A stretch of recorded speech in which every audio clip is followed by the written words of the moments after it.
हर हर महादेव बच्चों, KSG coaching के YouTube channel में एक बार फिर से आपका स्वागत है। आज हम चर्चा करेंगे आर्यों की अर्थव्यवस्था, आर्थिक जीवन और उनकी धार्मिक व्यवस्था, धार्मिक जीवन के बारे में चर्चा करेंगे। तो अर्थव्यवस्था की अगर बात की जाए तो उत्तर वैदिक काल का जो मुख्य व्यवसाय था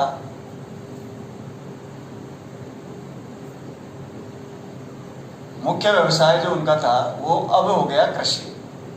क्या हो गया? कृषि। देखो, वैदिक काल का जो मुख्य व्यवसाय था वो तो था पशुपालन, लेकिन उत्तर वैदिक काल का मुख्य व्यवसाय क्या हो गया? कृषि। अब पशुपालन भी व्यवसाय तो था, लेकिन ये गौण था, ये अभी तक गौण था। और एक संहिता है जिसका नाम है काठक संहिता। काठक संहिता। काठक संहिता में एक ऐसे हल का उल्लेख मिलता है जो 24 बैलों द्वारा खींचा जाता था।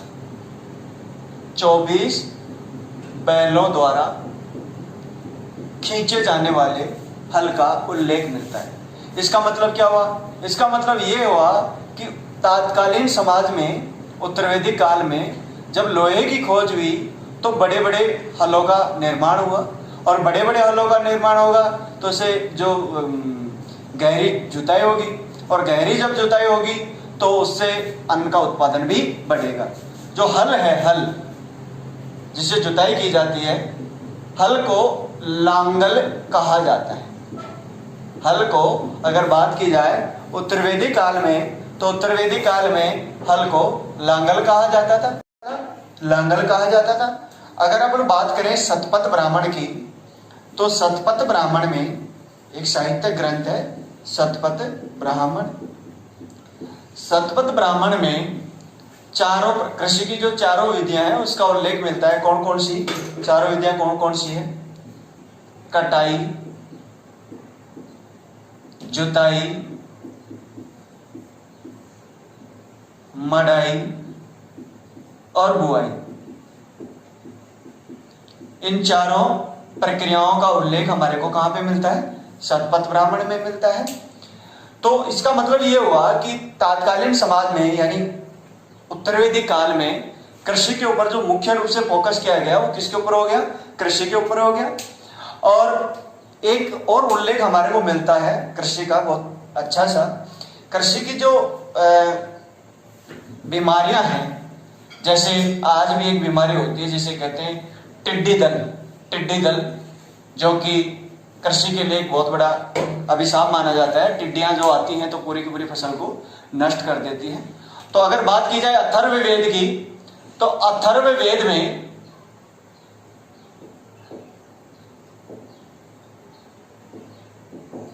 टिड्डियों का उल्लेख मिलता है।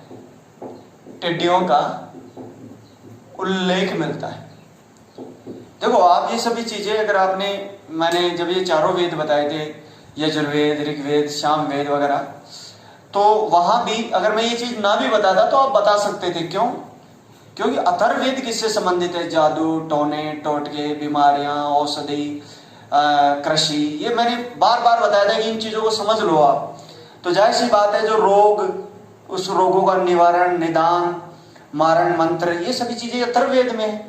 तो ये बीमारी है, तो बीमारी कहाँ होगी? अथर्ववेद में होगी। तो टिड्डियों का वहां उल्लेख किया गया है। अच्छा, नेक्स्ट बात की जाए तो यहाँ पे एक चीज और देखने को मिलती है कि वैदिक ऋचाओं में कृषि की वृद्धि की कामना की गई थी। यानी अब जो ज्यादातर मतलब जो यज्ञ अनुष्ठान किए जाते थे वो क्या होते थे कि कृषि की वृद्धि के लिए करते थे और अपने पशुपालन के विकास के लिए करते थे। लोग ईश्वर से आराधना करते थे। पशुपालन के विकास के लिए क्यों करते थे? क्योंकि उस समय तक जो मुद्रा व्यवस्था थी वो सामान्यतः प्रचलन में नहीं आई थी। बड़े लोग हालांकि यूज करते थे, अभी मुद्रा व्यवस्था में मैं बताऊंगा, लेकिन छोटे लोग अभी मुद्रा प्रचलन में नहीं आई थी। तो जो वस्तु विनिमय होता था और इसके अलावा पशुओं का विनिमय किया जाता, तो पशु एक चल संपत्ति थी। तो पशुओं की वृद्धि के लिए वैदिक ऋचाओं के द्वारा ईश्वर की कामना की जाती थी। और पशुओं की वृद्धि क्यों की जाती थी? क्योंकि पशु ही चल संपत्ति थी, उसे बेच के कभी भी कोई भी सामान और कोई भी चीज ली जा सकती थी। अब एक अगली बात करते हैं, तो एक और चीज है, वैदिक काल में हमने देखा कि जो मुख्य फसल थी, मुख्य खाद्यान्न जो था वो था जौ। मुख्य खाद्यान्न क्या था? जौ था। ये पूर्व वैदिक काल की बात हो रही है। पूर्व वैदिक काल में मुख्य खाद्यान्न जौ था, जबकि अगर उत्तर वैदिक काल में बात की जाए तो मुख्य खाद्यान्न गेहूं और धान होगी। मुख्य खाद्यान्न क्या होगी? गेहूं और धान। धान माने, धान का मतलब होता है चावल। चावल को बिहार यूपी में धान ही कहते हैं। और इनके अतिरिक्त मूंग हुआ, उड़द हुआ, इनका भी कृषि के क्षेत्र में इनका भी विकास शुरू हो गया। और सबसे पहले अगर चावल की बात की जाए तो सबसे पहले चावल का उल्लेख हमारे को यजुर्वेद में मिलता है। सबसे पहले चावल का उल्लेख कहां पे मिलता है? यजुर्वेद में मिलता है। याद रखना, ऋग्वेद में कहीं पर भी चावल का उल्लेख नहीं है, या वो जो यजुर्वेद है वहां जौ का उल्लेख है। यव माने जौ का उल्लेख है। चावल का जो उल्लेख मिलता है वो यजुर्वेद में मिलता है, तो ऋग्वेद में नहीं है। तो ऋग्वेद है ऋग्वेदिक काल या पूर्व वैदिक काल में तो नहीं है, लेकिन उत्तर वैदिक काल में अपने को यजुर्वेद में इसका उल्लेख देखने को मिलता है। और इसको चावल को जो धान कहा जाता था, जौ को यव कहा जाता था। और यजुर्वेद में जो उल्लेख है चावल का, तो चावल को वहां धान नहीं कहा गया, वहां व्रीहि कहा गया है। क्या कहा गया? व्रीहि कहा गया है। चावल को यजुर्वेद में क्या कहा गया है? व्रीहि कहा गया है। और वैदिक जो आर्य लोग थे, उनका जो चावल का सबसे पहले परिचय हुआ, वो परिचय लगभग अगर बात की जाए समयावधि की, तो ऐसा माना जाता है कि 1000 ईसा पूर्व से लेके 600 ईसा पूर्व के मध्य गंगा यमुना के दोआब में उनका परिचय हुआ। किससे हुआ? चावल से। गंगा यमुना के दोआब में पहली बार 1000 से बीसी से 600 बीसी के मध्य गंगा जो चावल है उसका परिचय हुआ। और अथर्ववेद की अगर बात की जाए, अथर्ववेद में सबसे पहले यह कहा गया है कि एक कृषि वैज्ञानिक का नाम लिया है जिसका नाम है पृथुवैन्य। पृथुवैन्य को पहला कृषि अनुसंधानकर्ता कहा है। जिस प्रकार आज अगर कृषि का नाम आते ही, जिस प्रकार हरित क्रांति जो लेके आए नॉर्मन बोरलॉग का नाम आ जाता है, वैसे ही पृथुवैन्य जो है उन्होंने सबसे पहले हल की खोज की। किसकी खोज की? हल की खोज किसने की थी? पृथुवैन्य ने की थी। इसलिए जो पृथुवैन्य है उसको कृषि का पहला अनुसंधानकर्ता भी कहा जाता है। अच्छा, एक चीज और देख लेना, यजुर्वेद की अगर बात की जाए, यजुर्वेद में जो हल है उसको शीर कहा जाता था। हल को क्या कहा जाता था? क्या कहा है? शीर। तो यजुर्वेद में चावल को तो क्या कहा है? व्रीहि। चावल को तो व्रीहि कहा है, जबकि हल को क्या कहा है? शीर कहा है, यजुर्वेद की बात की जाए। और वैसे जो हल है उसको सामान्यतः लांगड़ कहा जाता था। क्या कहा जाता था? लांगड़, जो मैंने अभी आपको बताया। और एक और उल्लेख हमारे को मिलता है तैत्तिरीय उपनिषद। तैत्तिरीय उपनिषद में अन्न को ये देखो उपनिषद मैंने अभी आपको पहले ही जो वो वीडियो थे उनमें पीडीएफ के माध्यम से पढ़ा दिया था, तो आप उनको एक बार फिर से देख लेना। उपनिषद इनमें क्या क्या कहाँ क्या क्या है वो सभी चीजें वहां बता दी थी। अब तो ये जो कुछ चीजें आ रही है वही बता रहा हूं। तो तैत्तिरीय उपनिषद में जो अन्न था, तो अन्न को उसमें ब्रह्मा कहा। अन्न को क्या कहा? ब्रह्मा। और अगर आप किसी संत के यहाँ जाते होंगे तो वो देखते होंगे कि वो एक वैदिक मंत्र का उच्चारण के साथ भोजन करते हैं। वो ओम ब्रह्मार्पणम ब्रह्मवि ब्रह्माणो ब्रह्मणाहुतम ब्रह्मे तेन गंतव्यम ब्रह्म कर्म समाधिना, इस मंत्र का उच्चारण के पश्चात ही वो अन्न का उपभोग करते हैं, क्योंकि ब्रह्मा को ही दिया हुआ है, ब्रह्मा का ही दिया हुआ है और मैं खुद नहीं खा रहा, इसको ब्रह्मा को ही उपभोग कर रहा हूं, इस प्रकार कहते हुए इसका अन्न का उपभोग करते हैं। अब देखो इस काल में एक महत्वपूर्ण चीज उभर के आई। क्या चीज उभर के आई? कृषि एक मुख्य बिजनेस था। तो यहाँ पे जो लोग थे वो मुख्यतः, अब जो लड़ाई होने लग गई, वो लड़ाई हुई अब कृषि के लिए क्या चाहिए? जमीन। तो कृषि के लिए जो जमीन चाहिए उसके लिए मुख्य लड़ाई उत्पन्न हो गई। विवाद का जो मुख्य बिंदु था वो क्या था? जमीन यानी जायदाद पर व्यक्तिगत अधिकार की भावना श्रेष्ठ रूप से प्रबल होकर यहां उत्पन्न हो जाती है और इसके लिए बड़े बड़े युद्ध भी लड़े जाते हैं। और उत्तर वैदिक काल की अगर बात की जाए, उत्तर वैदिक काल में जो अब अपन देखते हैं उत्तर वैदिक कालीन मृदभांड यानी मिट्टी के बर्तन, जिन्हें कहते हैं वेयर। ठीक है, तो उत्तर वैदिक काल में चारों प्रकार के मृदभांड प्रचलन में थे। कौन कौन से? लाल मृदभांड, कृष्ण या काले मृदभांड, तीसरा चित्रित धूसर मृदभांड और चौथा लाल व काले दोनों मिक्सिंग के जो मृदभांड थे। तो ये चारों प्रकार के मृदभांड प्रचलन में थे। अब देखो प्रश्न यहाँ पे इस तरीके से आएगा जो आपको याद रखना है। उत्तर वैदिक काल में सर्वाधिक प्रचलित मृदभांड निम्नलिखित में से हैं। तो कौन से हैं? सर्वाधिक जो प्रचलन में थे वो थे लाल मृदभांड। सबसे ज्यादा प्रचलन में ये थे, यानी आम आदमी के ये काम में आता था, तो सबसे ज्यादा प्रचलन में यही हुआ। अगर क्वेश्चन इस तरीके से आता है, उत्तर वैदिक कालीन मृदभांड की विशेषता है, मुख्य विशेषता है, तो मुख्य विशेषता जिसके लिए ये जाना जाता है उत्तर वैदिक काल, वो है चित्रित धूसर मृदभांड, जिसे कहते हैं पेंटेड, अंग्रेजी में पेंटेड ग्रे वेयर। पेंटेड यानी चित्रित, ग्रे यानी धूसर, या इसे धूसर को वैसे अपनी भाषा में कहते हैं भूरा, वेयर यानी मृदभांड। तो पेंटेड ग्रे वेयर या फिर चित्रित धूसर मृदभांड इसकी मुख्य विशेषता है। किसकी? उत्तर वैदिक कालीन जो मृदभांड है उसकी मुख्य विशेषता कौन सी है? पेंटेड ग्रे वेयर और लाल व काले मृदभांड। तो ये चारों प्रकार के मृदभांड हमारे को देखने को वहां पे मिलते हैं। अब आगे अपन बात करते हैं कि ये जो चारों मृदभांड है इनके बारे में आप एक बार फिर से ऐसे देख लीजिए कि ये जो पेंटेड धूसर मृदभांड है ये अपने को भगवानपुरा में मिलते हैं। भगवानपुरा में मिलते हैं, जो कुरुक्षेत्र में पड़ता है। कुरुक्षेत्र तो आप जानते होंगे, हरियाणा, वहां पड़ता है भगवानपुरा में मिलता है।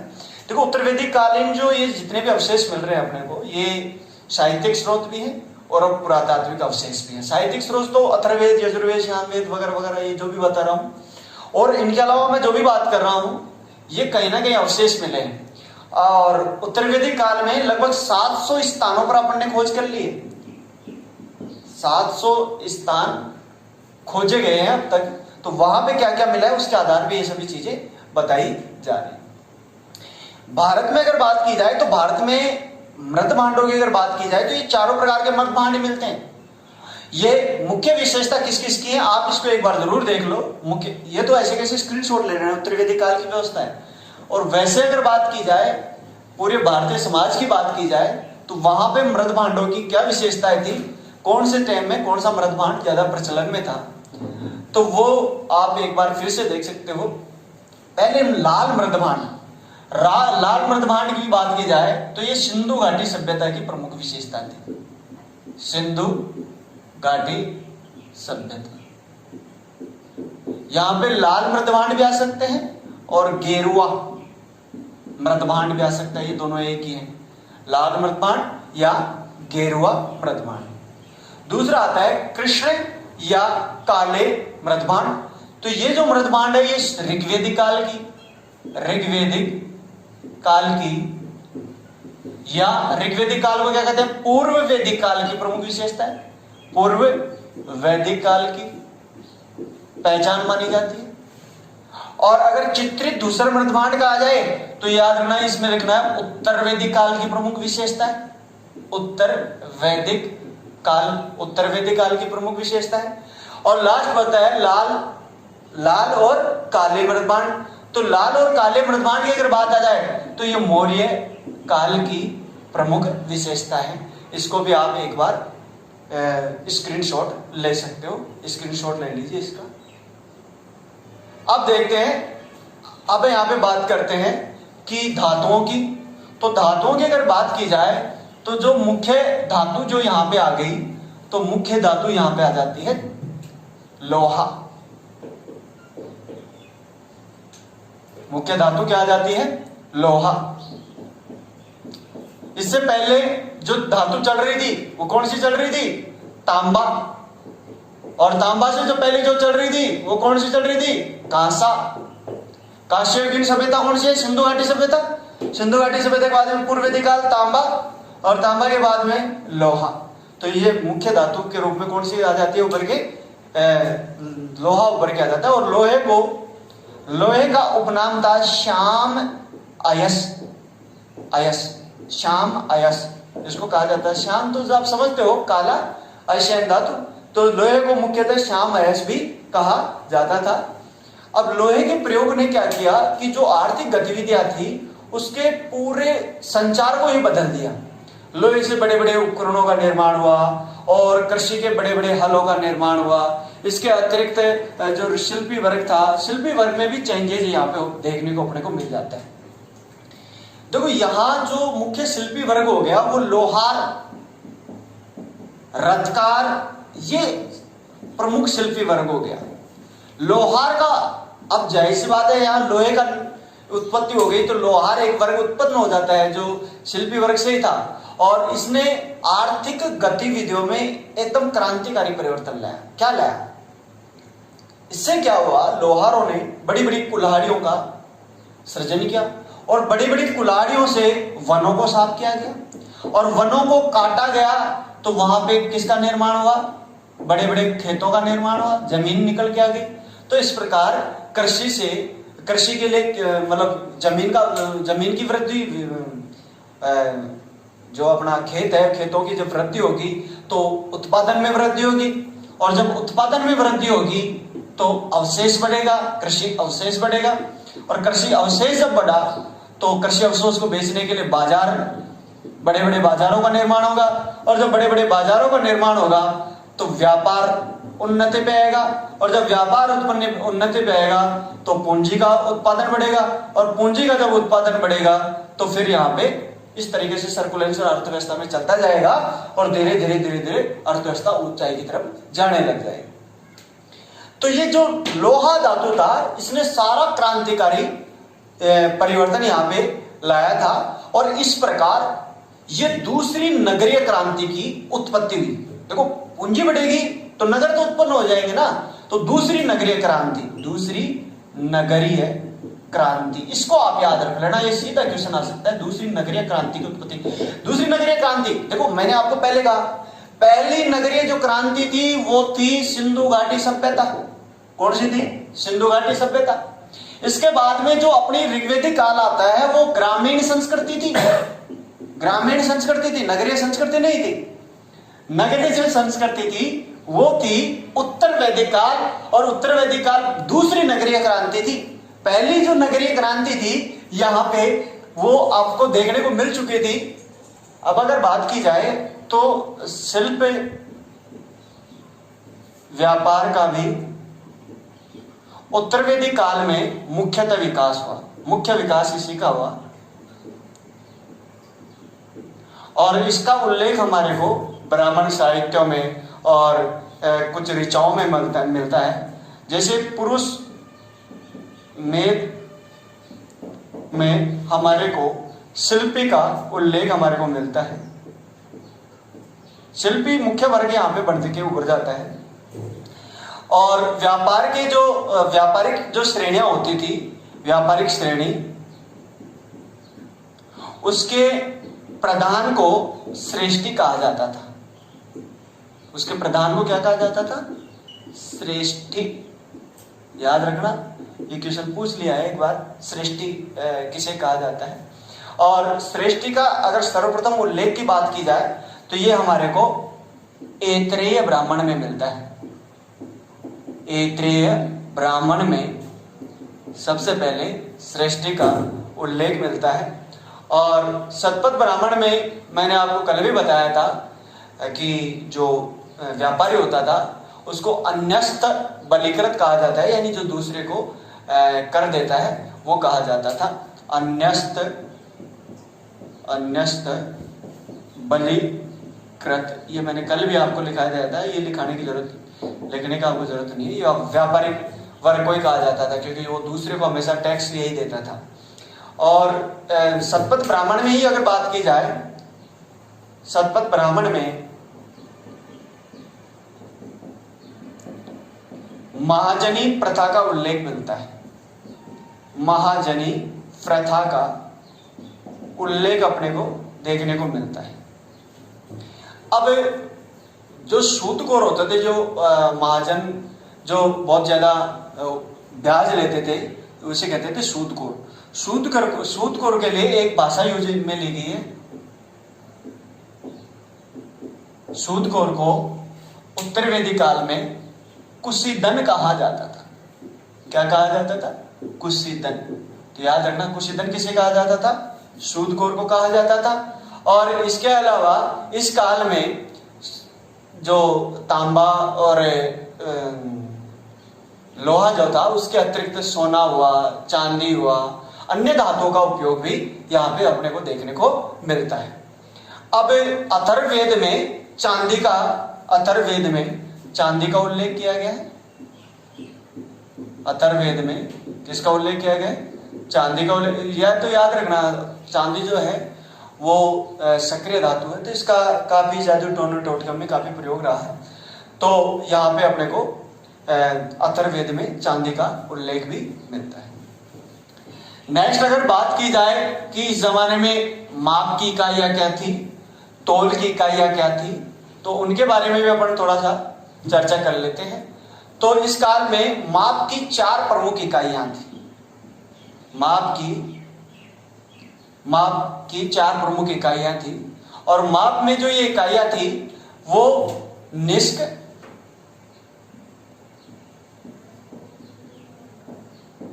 शतमान। निष्क तो आप जानते होंगे।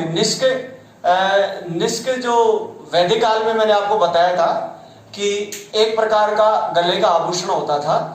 और ये जो विनिमय का सबसे बड़ा साधन भी माना जाता था। इसमें एक्चुअल में जब मुद्रा प्रचलन में आई नहीं थी, मुद्रा अभी सोने और चांदी की, शतमान और गुंजा सोने और चांदी की मुद्रा थी, वो प्रचलन में थी, लेकिन बहुत उच्च वर्ग में, हाई कास्ट में, जैसे राजाओं के यहाँ, और राजा अपने वजीरों को, मंत्रियों को, वहीं पे यूज आ रही थी। व्यापार के उच्च वर्ग यानी सामान्य जनता के लिए यहाँ काम में नहीं आ रही थी। तो ये निष्क का सबसे ज्यादा प्रयोग में लिया जाता। निष्क एक माप की इकाइयां भी थी। तो इसमें निष्क, शतमान, पाद और एक और थी जिसका नाम था कृष्णल।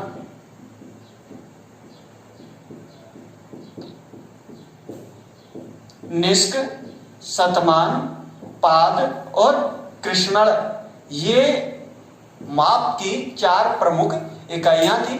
और इसके अलावा तोल की 2 इकाइयां थी। तोल की 2 प्रमुख इकाइयां थी जिनका नाम था रत्ती और दूसरा था गुंजा। रत्ती और गुंजा। रत्ती तो आज भी आपने सुना होगा कि रत्ती पर का नॉलेज नहीं इसको। रत्ती, अब रत्ती कितनी होती है ये तो हम भी नहीं जानते। रत्ती पुराने जमाने की किसी आदमी को पूछना पड़ेगा कि रत्ती क्या होता है। और निष्क मैंने आपको पहले भी वैदिक काल में बता दिया था। यहाँ एक स्वर्ण मुद्रा के बात की जाए तो निष्क यहाँ पे एक मुद्रा के रूप में भी कार्य कर रही थी। तो अगर मुद्रा की बात की जाए तो मुद्रा भी 2 थी, एक तो निष्क और एक शतमान। जो निष्क जो थी वो सोने की मुद्रा थी और शतमान जो थी, शतमान चांदी की मुद्रा के रूप में कार्य कर रही थी। और ये जो मुद्रा जो थी वो सामान्य जनता में प्रचलित नहीं थी, ये केवल हाई क्लास अपर क्लास के लोग ही इसे काम में लेते थे। और जो गाय थी, गाय और निष्क, गाय और निष्क ये लेन देन का सबसे बड़ा, विनिमय का सबसे बड़ा साधन माना जाता था। गाय का बहुत बड़ा महत्व था। मैंने अभी आपको बताया कि ये जो गाय पशु जो थे वो एक्चुअल में चल संपत्ति थी और इसका सबसे ज्यादा उपयोग किया जाता था, वो किसमें किया जाता था? सबसे ज्यादा प्रचलन इसका उपयोग किया जाता था वो व्यापार में किया जाता था। तो वस्तु विनिमय के द्वारा भी व्यापार होता था। इस प्रकार उत्तर वैदिक काल का हमने आर्थिक व्यवस्था पूर्णतः अध्ययन कर लिया है। हम नेक्स्ट टॉपिक लेते हैं उत्तर वैदिक काल की धार्मिक जीवन। उत्तर वैदिक काल का धार्मिक।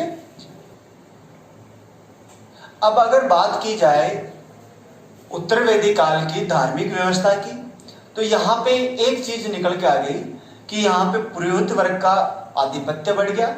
और अब जो ज्ञान कांड व्यवस्था थी, ऋग्वेदिक कालीन जो ज्ञान कांड व्यवस्था थी वो कर्म कांड में चेंज हो गई।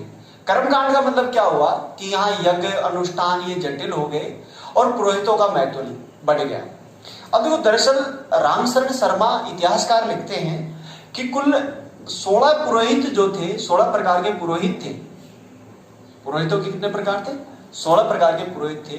16 प्रकार के पुरोहितों को समाप्त करते हुए मात्र एक पुरोहित जीवित रहे जिनके नाम अभी वर्तमान में जो है ब्राह्मण।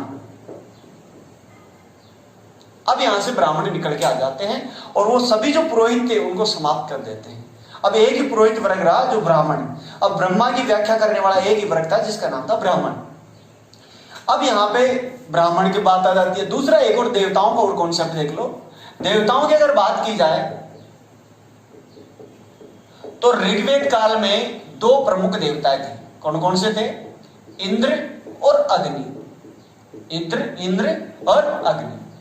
जबकि उत्तर वैदिक काल में इन दोनों को एकदम गौण कर दिया जाता है और इंद्र की जगह प्रतिस्थापित कर दिया जाता है प्रजापति ब्रह्मा। प्रजापति ब्रह्मा और अग्नि का स्थान भी हालांकि पूर्णतः इनको प्रतिस्थापित नहीं किया गया, लेकिन इनका स्थान कमजोर कर दिया जाता है। और यहां जो प्रमुख देवताओं की अगर बात की जाए, प्रमुख देवताओं की, तो यहां पे त्रिदेव का कॉन्सेप्ट निकल के आ जाता है। त्रिदेव, और त्रिदेव कौन से थे? ब्रह्मा, विष्णु और महेश। ब्रह्मा, विष्णु और महेश। ब्रह्मा जो थे वो सृष्टि के रचयिता थे, सृष्टि के रचयिता थे। विष्णु जो थे वो सृष्टि के संरक्षक थे और महेश जो थे ये सृष्टि के संहारक के रूप में प्रतिस्थापित हुए। प्रारंभ में जो महेश जो थे वो उत्तर वैदिक काल की जो चल संपत्ति थी पशुओं के देवता के रूप में भी प्रसिद्ध थे, जिनको उपाधि दी गई पशुपति नाथ। भगवान भोलेनाथ को उपाधि दी गई पशुपति नाथ। अब यहां से अपना जो साहित्य मिलता है तो आप बहुत सी कहानियां सुनी होंगी कि किस प्रकार इंद्र पराजित होता है और कभी ब्रह्मा के पास जाता है, कभी विष्णु के पास जाता है, कभी महेश के पास जाता है। तो अब इंद्र को प्रतिस्थापित करना था, इंद्र की जगह प्रतिस्थापित किसको करना था? त्रिदेव को करना था। तो जितनी भी कहानियां जो बनेंगी वो ब्रह्मा, विष्णु और महेश पर आधारित बनेंगी। असुरों ने इंद्र को पराजित कर दिया, फिर इसने तपस्या की, ये विष्णु के पास गया, क्योंकि अब संरक्षक किसको घोषित करना था? विष्णु को था। तो यहां पे अब त्रिदेव का कॉन्सेप्ट निकल के आ जाता है। अब एक चीज और थी, उपनिषदों की अगर बात की जाए, उपनिषदों में ये वो ले लेना, स्क्रीनशॉट ले लेना। उपनिषदों में परम सत्ता की बात की गई। परम सत्ता उपनिषदों के बारे में मैंने आपको पहले बता दिया था। उपनिषद क्या थे? उपनिषद यानी उप यानी समीप, नि यानी निष्ठापूर्वक, सद यानी बैठना, यानी गुरु के समीप निष्ठापूर्वक बैठकर और ज्ञान की चर्चा करना। तो उपनिषद में परम सत्ता की बात कही गई, और उसमें परम सत्ता का आशय यह था कि किसी देवताओं को और इनको नहीं माना गया। जबकि यहां पे उत्तर वैदिक काल में एक चीज और निकल के आ जाती है। पूर्व वैदिक काल या ऋग्वेद की अगर बात की जाए तो वहां जो देवता थे वो प्रकृति पूजा पर बल था। किस पर बल दिया जाता था? प्रकृति पूजा पर। लेकिन उत्तर वैदिक काल में जो कॉन्सेप्ट आया वो मनुष्य पूजा होने लग गई। मनुष्य पूजा का कॉन्सेप्ट यहां पे निकल के आ जाता है। और मुंडक उपनिषद की बात की जाए तो मुंडक उपनिषद में तो उसकी बुराई भी की गई है। किसकी? यज्ञों की। उसमें कहा गया है यज्ञ को एक ऐसी नौका कहा है जिसके भरोसे इस संसार को, भाव सागर को पार किया नहीं किया जा सकता। मुंडक उपनिषद में लिखा है। उसने परम सत्ता के लिए कहा कि परम सत्ता को आप कहीं भी बैठ के किसी भी तरह सुमरण कर सकते हो, आपको किसी यज्ञ उसकी जरूरत नहीं होती, आपको पुरोहित की जरूरत नहीं होती। और छांदोग्य उपनिषद में धर्म के 3 स्कंद बताए हैं। छांदोग्य उपनिषद की अगर बात की जाए तो वहां धर्म के 3 स्कंद बताए हैं। 3 प्रमुख कौन कौन से हैं?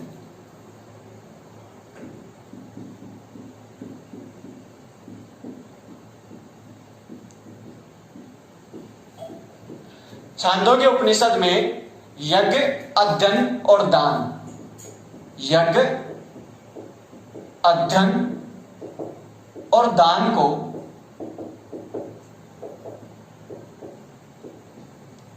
तीन प्रमुख बताया गया है। अब देखो, गृहस्थ आर्यों द्वारा 5 प्रकार के पंच महायज्ञ किए जाते थे। प्रत्येक जो आर्य लोग होते थे वो प्रतिदिन हवि, मतलब यहाँ पे अग्नि का हवि करते थे और 5 प्रकार के यज्ञ करते थे। कौन कौन से यज्ञ थे? जैसे ब्रह्म यज्ञ हुआ, देव यज्ञ हुआ, पितृ यज्ञ हुआ, है ना, मनुष्य यज्ञ हुआ और भूत यज्ञ हुआ। तो पंच महायज्ञ एक बार देख लो आप।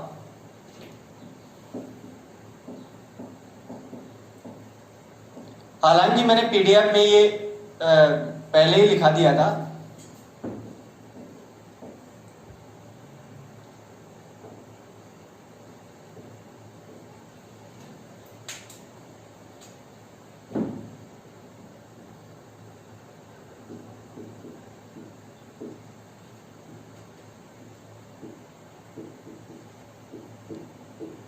देखो, देव यज्ञ क्या होता था? देवताओं की आराधना करना, उनको उनकी पूजा करना, पूजा अर्चना करना, तो ये देव यज्ञ होता था। दूसरा होता था भूत यज्ञ। भूत यज्ञ जो होते थे यानी अपने जो कुल के देवता होते थे उन्हें पिंड दान के द्वारा उन्हें तर्पण करना, पिंडदान।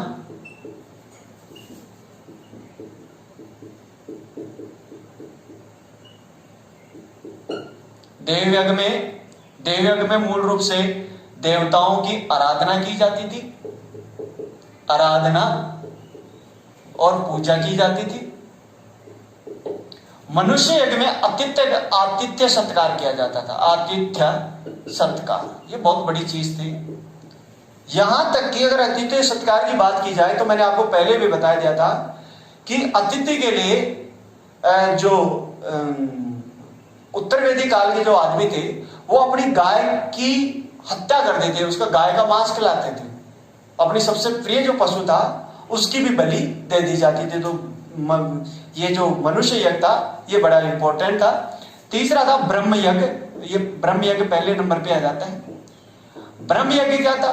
ब्रह्म यज्ञ था कि अध्ययन अध्यापन करके,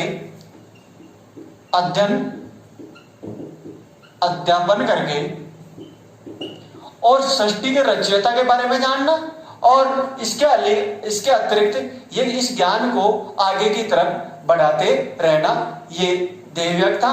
और लास्ट जो यज्ञ बचा वो था पितृयज्ञ।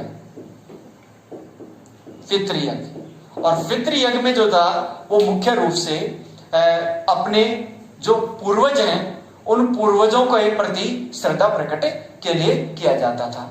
ठीक है, तो ये पंच महायज्ञ हैं, इनको भी आप उतार सकते हो। इसके अलावा अगर बात की जाए तो यहाँ पे ये 3 ऋणों की भी बात की गई है। त्रिऋण की अगर बात की जाए तो त्रिऋण में पहला था ऋषि ऋण। ऋषि ऋण जो अपना प्राचीन साहित्य था, प्राचीन ज्ञान दर्शन था, उसके प्रति जो अपना दायित्व था, उसके बारे उससे संबंधित जो ऋण था वो ऋषि ऋण कहलाता था। पितृ ऋण था अपने पूर्वजों के प्रति जो ऋण है, अपने पूर्वजों के प्रति जो दायित्व है, पूर्वजों के प्रति जो दायित्व है वो पितृ ऋण में आता था। और देव ऋण का था अपने जो संरक्षक हैं, आराध्य देवता, उनके प्रति जो दायित्व था वो किसमें कहलाता था? ऋण, त्रिऋण में सम्मिलित था। इसके अतिरिक्त यहाँ पे 7 हवि यज्ञों की भी चर्चा की गई है। 7 हवि यज्ञ कौन कौन से? इसका स्क्रीनशॉट ले लेना।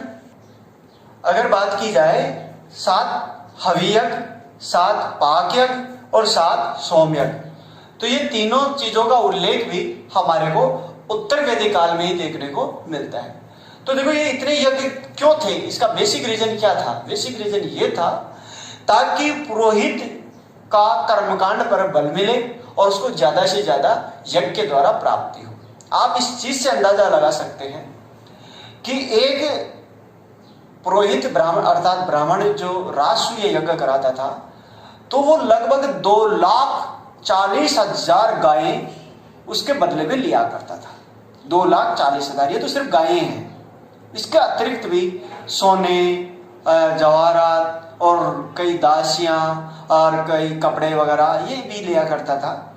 उत्तर वैदिक काल में ये भी उल्लेख मिलता है कि यजुर्वेद एक ब्राह्मण में, शतपथ ब्राह्मण में लिखा है, ब्राह्मण में ये लिखा कि राजा को यज्ञ की दक्षिणा के तौर पे उसे ब्राह्मण को ज्यादा से ज्यादा भूमि देनी चाहिए।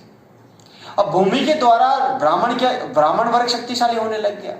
एक जगह तो ये भी लिख दिया ऐत्रेय ब्राह्मण में कि उसको चारों दिशाओं राजा को दान देनी चाहिए, पूर्व, पश्चिम, उत्तर और दक्षिण। हालांकि इतनी जमीनें दान नहीं दिया करते थे, लेकिन अब ये इतना क्यों बढ़ा? देखो ये ब्राह्मणवाद और ये जो चीज थी, क्या वास्तव में जो और वर्ग जो था, क्षेत्रीय वर्ग था या शूद्र वर्ग था, क्या उनमें ये चेतना नहीं थी? हाँ, उनमें चेतना थी, लेकिन इसका बेसिक रीजन ये था कि राजा हमेशा युद्ध में जाता था। युद्ध हमेशा निर्णायक होता है, तो वहां जीत की कामना होती है। तो जीत की कामना होगी तो पुरोहित वर्ग उसकी जीत की कामना के लिए यज्ञ करेगा, और जब वो रिटर्न होके आएगा विजयी होके तो फिर यज्ञ करेगा। और दूसरी बात की जाए निम्न वर्ग की, तो अन्य वर्ग जो है वो अन्य वर्ग अपने पशुओं की सुरक्षा के लिए और रोग दोषों के निवारण के लिए यज्ञ का आयोजन किया करते थे। 7 सोम यज्ञों की अगर चर्चा की गई तो वो अग्निष्टोम, अत्याग्निष्टोम, उक्था, सोडासीन, वाजपेय, अतिरात और आप्तोरियम, ये 7 सोम यज्ञ थे। आप्तोरियम यज्ञ बड़ा प्रसिद्ध था। अग्निष्टोम यज्ञ कोई भी व्यक्ति कर सकता था, यह प्रतिदिन होता था। प्रत्येक व्यक्ति जो घर में इसके लिए एक बार आहुति जरूर देता था, जैसे अपन डेली पूजा करते हैं वैसे करके जाया करते। इसके अलावा हवि यज्ञ की बात की जाए तो अष्टक, श्रावणी, अग्राहिणी, चैत्री, अश्वयुजी, पार्वन और श्राद्ध, ये 7 हवि यज्ञ थे। 7 पाक यज्ञों की अगर बात की जाए तो उनमें अग्न्याध्यायी, अग्निहोत्र, दर्श पूर्णमासी, अग्रहायन, चतुर्मास, निरुद्ध पशुवन और सोत्रामणि। सोत्रामणि जो है इसमें जो सरस्वती माँ है उसको सोमरस पिलाया जाता था। सोत्रायणी में इसमें सोमरस मिलाया जाता था। आप इनकी स्क्रीनशॉट भी ले सकते हो, सोम यज्ञों की, हवि यज्ञों की और पाक यज्ञों की। अब अगर बात की जाए अथर्ववेद में,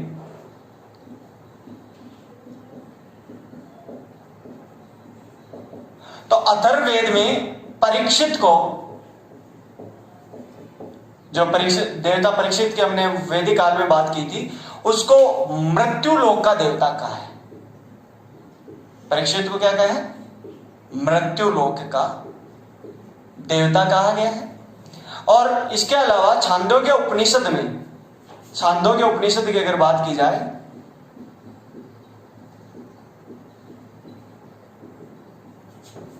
तो उसमें इतिहास पुराण को, इतिहास पुराण एक पुराण का नाम है, जैसे गरुड़ पुराण है ना, वैसे इतिहास पुराण को पंचम वेद कहा है। कौन सा वेद कहा है?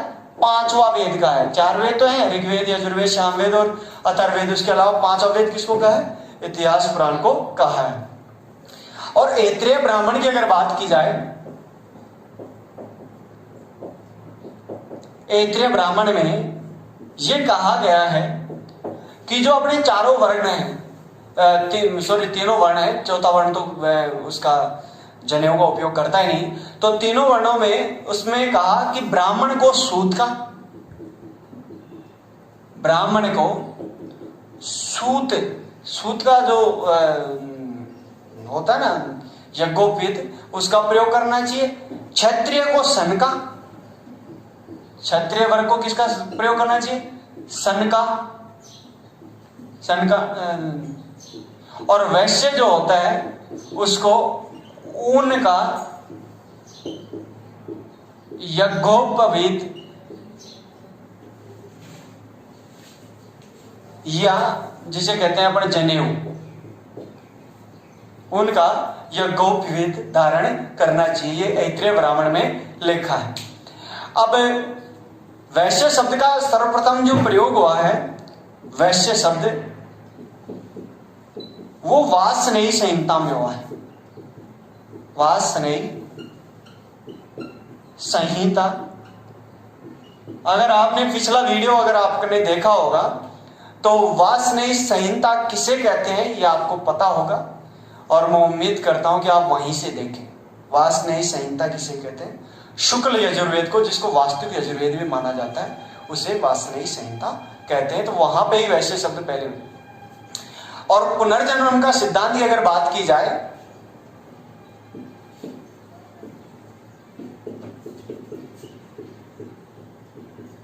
तो सबसे पहले शतपथ ब्राह्मण में पुनर्जन्म का जो सिद्धांत है सबसे पहले शतपथ ब्राह्मण में निकल के आता है। और उसके अलावा शतपथ ब्राह्मण में ही जो कुम्हार का चाक का प्रयोग भी हुआ है। कुम्हार का चाक, जिससे मिट्टी के बर्तन बनाता है, तो उसका भी उल्लेख यहीं पे मिलता है। और अथर्ववेद का जो पृथ्वी सूक्त है, अथर्ववेद में एक सूक्त है जिसका नाम है पृथ्वी सूक्त है। पृथ्वी सूक्त, मैंने कहा था ना कि ये जो ऋग्वेद, यजुर्वेद, सामवेद, ये जो सभी हैं, इनमें सूक्त हैं, मंडल हैं, 1027 सूक्त हैं ऋग्वेद में, और 10 मंडल हैं। तो पृथ्वी सूक्त में वैदिक राष्ट्रीय गीत है। वैदिक राष्ट्रीय गीत कहां पे है? याद रखना, अथर्ववेद में। कहां पे? अथर्ववेद। लोपमुद्रा अगस्त्य ऋषि की पत्नी थी। अगस्त्य ऋषि बड़े विद्वान आदमी थे और उनके सानिध्य में रह के वो बड़ी ब्रह्मवादिनी थी। इन्होंने अनेक वैदिक ऋचाओं की भी रचना की थी। वैदिक ऋचाओं की इन्होंने रचना की।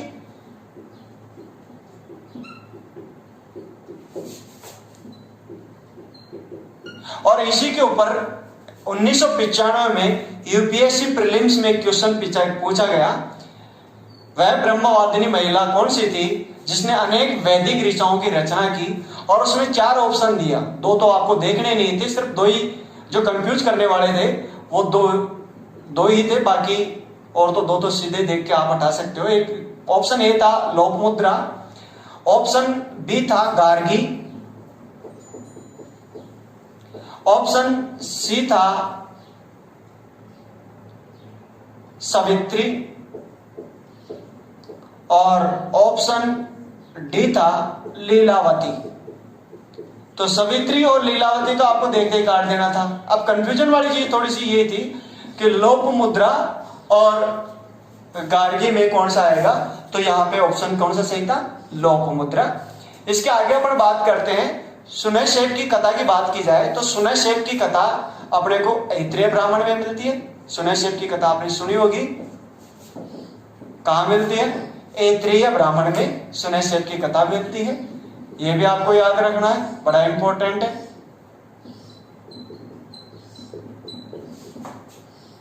और अगर बात की जाए आरुणी उद्दालक और श्वेत केतु के मध्य संवाद की, आरुणी उद्दालक और आरोणी, उद्दालक और श्वेत केतु के मध्य ईश्वर के और सृष्टि, ईश्वर आत्मा परमात्मा के मध्य को लेकर जो संवाद होता है उसका उल्लेख छांदोग्य उपनिषद में मिलता है। कहां मिलता है? छांदोग्य उपनिषद में अपने को ये देखने को मिलता है। और निष्काम कर्म की अगर बात की जाए तो निष्काम कर्म का सिद्धांत सबसे पहले हमारे को ईशोपनिषद में देखने को मिलता है। कहां मिलता है? ईशोपनिषद में देखने को मिलता है। जो निष्काम कर्म का सिद्धांत है उसी पे भी बाद में भगवत गीता जो लिखी गई उसका मूल आधार निष्काम कर्म ही था।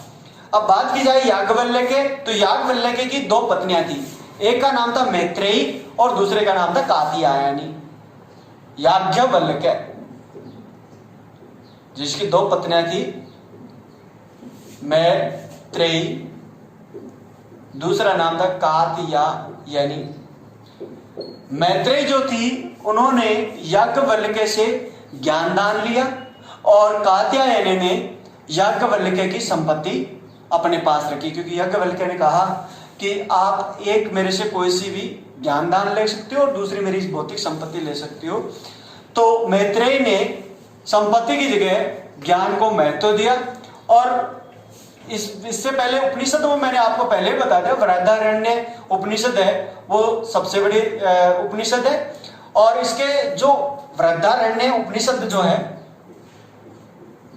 बृहदारण्य उपनिषद ये सबसे बड़ा उपनिषद है, सबसे बड़ा। और इसका जो सृष्टा है, इसका जो रचयिता है वो याज्ञवल्क्य है। और राजा जनक के दरबार में याज्ञवल्क्य और जो गार्गी संवाद मैंने पिछले एपिसोड में आपको बताया था, वैदिक काल में याज्ञवल्क्य गार्गी संवाद बड़ा प्रसिद्ध हुआ था राजा जनक के दरबार में। और याज्ञवल्क्य जो था राजा जनक का पुरोहित था।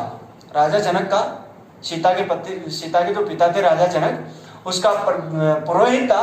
और जब ये गार्गी से संवाद में शास्त्रार्थ में पराजित हो जाता है तो याज्ञवल्क्य क्रोधित हो जाता है और कहते हैं गार्गी मैं तेरी शिखा उखाड़ दूंगा।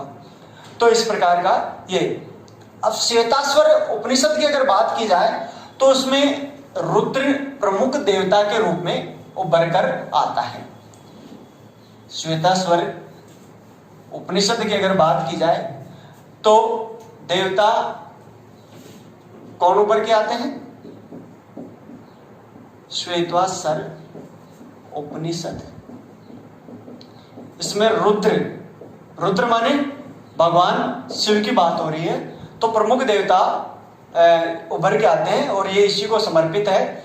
इसमें रुद्र का जो परवर्ती नाम है शिव, उसका पहली बार उल्लेख यहीं पे मिलता है श्वेताश्वर उपनिषद में। ठीक है। और तैत्तिरीय उपनिषद में रुद्र की पत्नी पार्वती का उल्लेख हुआ है।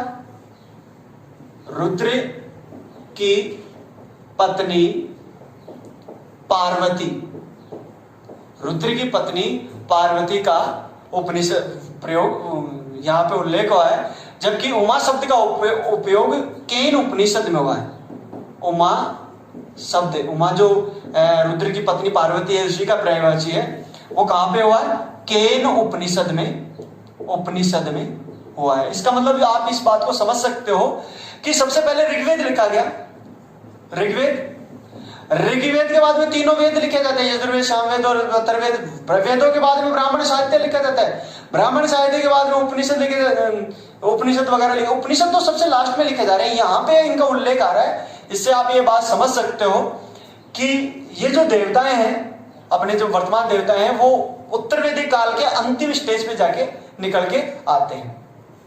और तैत्तिरीय ब्राह्मण और शतपथ ब्राह्मण में, दोनों में, तैत्तिरीय और शतपथ दोनों ब्राह्मण ग्रंथों में अंबिका को शिव की बहन के रूप में, शिव की बहन के रूप में उल्लेखित किया गया है, चट ले सकते हो। इसके अलावा श्राद्ध प्रथा का जो आरंभ हुआ वो भी, श्राद्ध प्रथा का जो आरंभ होता है वो भी उत्तर वैदिक काल में ही होता है सबसे पहले। और श्राद्ध प्रथा का सबसे पहले जो आरंभ किया था वो दत्तात्रेय के पुत्र निमि के द्वारा किया गया। किसके द्वारा किया गया? दत्तात्रेय के पुत्र निमि इसके द्वारा श्राद्ध। अगर श्राद्ध प्रथा की बात की जाए तो श्राद्ध प्रथा का प्रारंभ सबसे पहले दत्तात्रेय के पुत्र निमि के द्वारा किया गया था। किसके द्वारा किया गया था? दत्तात्रेय के पुत्र निमि के द्वारा सबसे पहले श्राद्ध प्रथा का प्रारंभ किया गया था। अब अथर्ववेद में शल्य क्रिया का उल्लेख किया गया है। शल्य क्रिया का उल्लेख कहां पे किया गया? अथर्ववेद में। तो आप ये समझ सकते हो, मैंने फिर कह रहा हूं बार बार, अब मैं सिर्फ रिपीटेशन कर रहा हूं 5-7 मिनट का, ताकि आपका दिमाग का एकदम कंफ्यूज दूर हो जाए। मैंने कहा कृषि, औषधि, बीमारी, जो कुछ भी आएगा, जादू टोना टोटका अथर्ववेद में आएगा। ठीक है। साल्व सूत्र में यज्ञ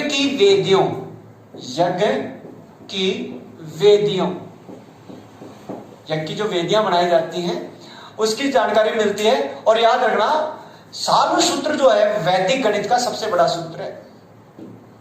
वैदिक गणित जो अपनी है उसका मूल आधार ये साल्व सूत्र ही है। पूरा गणित का कोश यही है अपना, है ना। और ऐत्रेय ब्राह्मण में जलप्लावन की कथा का उल्लेख मिलता है। ऐत्रेय ब्राह्मण में जलप्लावन की, जिस प्रकार पूरी सृष्टि में प्रलय हो जाती है और मनु भगवान विष्णु के मत्स्य अवतार के सहारे नौका से पार कर जाते हैं, तो वो कथा भी यहां पे उल्लेखित मिलता है। और अश्विनी को चिकित्सा का देवता कहा है। अश्विनी को चिकित्सा का देवता कहा है। चिकित्सा का देवता किसे कहा है? अश्विनी को कहा गया है। और ग्रह सूत्रों में सबसे पहली बार संस्कारों का उल्लेख किया गया है। 16 संस्कारों का उल्लेख ग्रह सूत्र में, 16 संस्कारों का उल्लेख किया गया है, जो मैंने आपको पूर्व वैदिक काल जब मैं पढ़ा रहा था उसी टाइम आपको बता दिया था। संस्कारों के प्रचलन की अगर बात की जाए तो उसका वैदिक काल में संस्कारों का प्रचलन बहुत तेजी से बढ़ा, किंतु वैदिक साहित्य में संस्कारों का कहीं भी उल्लेख नहीं मिलता है। वैदिक साहित्य की अगर बात की जाए तो वैदिक साहित्य में कहीं भी संस्कारों का उल्लेख नहीं मिलता है। ठीक है। तो वैदिक साहित्य, अब देखो वैदिक साहित्य कौन से हैं और वैदिक साहित्य कौन से नहीं है। जब मैं प्रारंभ में मैंने वैदिक काल शुरू किया था उस टाइम आपको बताया था कि जो अपने वेद के अलावा जो अपने उपनिषद हुए, ब्राह्मण साहित्य ग्रंथ हुए और आरण्यक हुए, ये तो अपने वैदिक साहित्य के हैं। और इनके अलावा जो भी बचे सूत्र वगैरह वगैरह पुराण, ये अपने वैदिक साहित्य नहीं है। धर्मशास्त्र, स्मृतियां, ये सभी। ठीक है। तो गौतम धर्म सूत्र में संस्कारों की संख्या 40 दी गई है। गौतम धर्म सूत्र की अगर बात की जाए, ये सूत्र साहित्य है। जैसे ब्राह्मण साहित्य है, उपनिषद साहित्य है, वैसे ही ये सूत्र साहित्य है। उसमें संस्कारों की संस्कारों की संख्या कितनी दी गई है? 40। और गृह सूत्र में संस्कार कितने दिए गए? 16 संस्कार दिए गए, जैसे जन्म से लेके और मृत्यु तक जो चलते रहते हैं। और वैखानस धर्मसूत्र जो है उसमें 18 दी गई। वैखानस सूत्र में संस्कारों की संख्या कितनी दी गई? 18। तो गृह सूत्र में 16, गौतम धर्म सूत्र में 40 और वैखानस सूत्र में 18 संस्कारों की संख्या दी गई है। ये आपको याद रखना। और परंतु हमारे हिंदू समाज में 16 जो अपने संस्कार है वही माने गए हैं जो निम्न है इनका। अब अगर 16 संस्कारों की बात की जाए तो हिंदू समाज में पहला जो वो है संस्कार, वो गर्भाधान है। गर्भाधान संस्कार का आशय यह था कि एक उचित समय देख के निश्चित शुभ मुहूर्त पे स्त्री और पुरुष के मध्य संसर्ग कराया जाता था और संतान उत्पत्ति हेतु प्रयास किया जाता था। यह गर्भदान संस्कार कहलाता था। उसके बाद में आता था पंशुवन संस्कार। पंशुवन संस्कार यानी जब किसी औरत के गर्भ में बच्चा प्रतिस्थापित हो जाता था, अर्थात 3 महीने बाद में, तो उसके लिए उसकी जो अन्य शक्तियां हैं, असुरी शक्तियां हैं, उससे रक्षा के लिए जो संस्कार किया जाता था वह पंशुवन संस्कार कहलाता था। इसके बाद में गर्भवती जो महिला होती थी उसके 8वें महीने में पति द्वारा उसके बालों में तेलों का जूड़ा जो लगाया जाता था पुत्र प्राप्ति के लिए, वो सीमंतोन्नयन संस्कार कहलाता था। और उसके बाद में जब बच्चा पैदा होता था उस पर जो संस्कार किया जाता था, जो धार्मिक विधि विधान किया जाता था, वो जातकर्म संस्कार कहलाता था। और उसके बाद में जब बच्चा पैदा हो जाता था 11वें-12वें दिन जो नामकरण, उनका नाम रखा जाता था, वो नामकरण संस्कार कहलाता था। और उसके 2 महीने बाद में, जब 3 महीने बाद में जब बच्चे को पहली बार बाहर निकाल के बुआ जी और उसे सूर्य का दर्शन जो कराती थी वह निष्क्रमण संस्कार कहलाता था। 6वें महीने में बालक को पहली बार जो भोजन कराया जाता था वो अन्नप्राशन संस्कार कहलाता था। चूड़ाक्रम जो पहली बार महिलाएं बच्चे को लेके और बाहर निकलती थी, जलवा पूजा जो करती थी, वो चूड़ाक्रम संस्कार कहलाता था, जिसमें उसके पीयर पक्ष के द्वारा उसे गहने और वस्त्र आभूषण दिए जाते थे। उसके बाद में बालक का जो कान भेजा जाता था वो कर्णवेद संस्कार कहलाता था।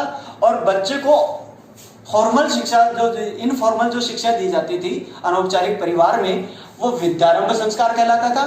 फिर उसके बाद उसे फॉर्मल शिक्षा के लिए गुरु के पास जो भेजा जाता था वो उपनयन संस्कार के द्वारा प्रारंभ होते। उपनयन संस्कार जो था ब्राह्मणों, क्षत्रियों और वैश्यों, इन तीनों द्विजों के लिए था और वो अलग अलग था। जैसे उसमें अलग अलग सूत्रों में अलग अलग कहा गया, लेकिन सामान्यतः अगर बात की गई तो ब्राह्मणों में 6 वर्ष का बालक का उपनयन संस्कार कर दिया जाता था और 8 वर्ष के क्षत्रिय बालक का किया जाता था और 11 वर्ष के वैश्य के बालक का उपनयन संस्कार कर दिया जाता था। इसके बाद में वो गुरु के पास जाकर रहता था, उस गुरु की सेवा करता था। गुरु की सेवा करते हुए जब वो प्राइमरी शिक्षा अपनी प्रारंभ कंप्लीट कर लेता था तो गुरु उसे वेदाओं की शिक्षा देता था, तो उसके लिए वेदारंभ संस्कार किया जाता था। और जब वेदों में प्रकांडता हासिल कर लेता था तो उसके बाद में उसके बाल मुंडवा लिए जाते थे और वो जो संस्कार होता था वो केशांत संस्कार हो जाता था। जब गुरु के यहाँ बच्चे की शिक्षा कंप्लीट हो जाती थी तो वह वापस गृहस्थ आश्रम में जो आता था उसके लिए एक संस्कार किया जाता था, जैसे कहते थे समावर्तन संस्कार, जो वर्तमान में जो डिग्री बांटते हैं उससे मिलता जुलता है। इसमें बच्चे को जो विद्यार्थी होता था उसको एक दिन सुबह ही नहला धुला के और एक अलग कमरे में बैठा दिया जाता था और दोपहर के बाद में गुरु उससे आके उसको शिक्षा की डिग्री मान्यता दे देता था और वो कहता था कि जाओ अब मेरी शिक्षा को फलीभूत करो। समावर्तन संस्कार ये था जो वर्तमान में अपनी जो पीएचडी की डिग्रियां बांटी जाती है वो उसी तरीके से। उसके बाद में आता था विवाह संस्कार। विवाह संस्कार जो होता था वो गृहस्थ आश्रम में बालक को प्रवेश करवा देता था और लास्ट में जो अंतिम संस्कार होता था वो अंत्येष्टि संस्कार कहलाता था। इसके अलावा जो अपने उत्तरवैदिक काल में ही 4 आश्रमों की बात की गई है, जो मैंने आपको कल भी बता दिया था, फिर से एक बार बता देता हूं। ब्रह्मचर्य आश्रम, गृहस्थ आश्रम, वानप्रस्थ आश्रम और संन्यास आश्रम। और अंतिम रूप से जो अंतिम बात मैं बताना चाहता हूं, जो ज्यादातर यूपीएससी एग्जाम्स में पूछे जाते हैं क्वेश्चन और वहां पे बच्चे एकदम सकपका जाते हैं। तो देखो अपने 4 पुरुषार्थ हैं। 4 पुरुषार्थ हैं। पुरुषार्थ का मतलब क्या होता है, आप इस बात को अगर समझ लोगे तो आप जिंदगी में कभी भी धोखा नहीं खाएंगे। 4 पुरुषार्थ कौन से हैं? धर्म, अर्थ, काम और मोक्ष। ये 4 पुरुषार्थ। ज्यादातर जो आप ऑफिसर रैंक की कोई भी एग्जाम देना चाहते हो तो सामने बैठने वाला सिर्फ एक ही क्वेश्चन पूछता है कि जैसे आप यूपीएससी के एग्जाम दे रहे हो तो कहेगा आप आईएएस क्यों बनना चाहते हैं? तो बच्चे कहते हैं कि मैं पैसे के लिए बनना चाहता हूँ, कोई कहता है कि मैं रेपुटेशन के लिए बनना चाहता हूँ, कोई कहता है समाज सेवा, तो कहते हैं आप एनजीओ में शामिल हो जाओ। तो इसका सीधा आंसर हमारे को इतिहास और अपना स्रोत दे रहा है। आप यहां से उत्तर इस तरीके से दीजिए कि देखिए सर, मनुष्य के जीवन का 4 उद्देश्य होते हैं। क्या? धर्म, अर्थ, काम और मोक्ष। धर्म यानी हम जो जिस प्रकार हमारा धर्म है, हमारी मान्यताएं, कानून है, उसके अनुसार आचरण करें। अर्थ, हम पैसा भी कमाएं। प्रत्येक मनुष्य का जीवन का एक उद्देश्य है कि वो पैसा भी कमाए ताकि अपनी पीढ़ी स्वयं को और आने वाली पीढ़ियों को सुरक्षित जीवन दे सके। काम, जो अपनी भोग की चीजें हैं, वो हर व्यक्ति की आवश्यकता होती है। भोग विलास, ये सब चीजें हर किसी को आवश्यकता है। किसी को गाड़ी की आवश्यकता होती है, किसी को मकान की आवश्यकता होती है, तो ये सभी की आवश्यकता होती है, किसी की कम और किसी की ज्यादा। तो काम की पूर्ति, अर्थ की पूर्ति, धर्म की पूर्ति, और अगर अपन तीनों को इनको अच्छे से साथ लेते हैं तभी अपने को मोक्ष होता है। तो ये सभी चीजों की पूर्ति, 4 पुरुषार्थ जो होता है, उसके लिए मैं ये सभी काम करना चाहता हूं। आप जिसकी भी तैयारी करना चाहते हो, इस प्रकार ये अपना टॉपिक कंप्लीट हुआ। और दोस्तों, आज उत्तरवेदी काल कंप्लीट हो गया। अपना जो अगला टॉपिक रहेगा तो अपना बौद्ध और जैन धर्म रहेगा। इसको लाइक और शेयर करें, और कोई दिक्कत हो, आपकी बार आवाज डब्ड हो या ऐसा कोई भी मामला हो तो आप कमेंट कर सकते हैं। बहुत बहुत धन्यवाद। हर हर महादेव बच्चों, KSG कोचिंग के YouTube चैनल में एक बार फिर से आपका स्वागत है। आज हम चर्चा करेंगे आर्यों की अर्थव्यवस्था, आर्थिक जीवन और उनकी धार्मिक व्यवस्था, धार्मिक जीवन के बारे में चर्चा करेंगे। तो अर्थव्यवस्था की अगर बात की जाए तो उत्तर वैदिक काल का जो मुख्य व्यवसाय था,